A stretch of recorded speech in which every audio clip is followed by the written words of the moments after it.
بسم الله الرحمن الرحيم. سبح اسم ربك الأعلى الذي خلق فسوى والذي قدر فهدى والذي أخرج المرعى فجعله غثاء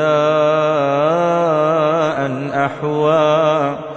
سنقرئك فلا تنسى إلا ما شاء الله إنه يعلم الجهر وما يخفى ونيسرك لليسرى فذكر إن نفعت الذكرى سيذكر من يخشى ويتجنبها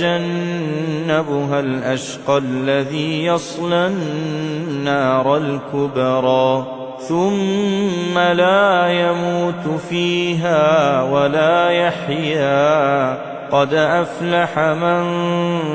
تزكى وذكر اسم ربه فصلى بل تؤثرون الحياة الدنيا والآخرة خير وأبقى إن هذا لفي الصحف الأولى صحف إبراهيم وموسى.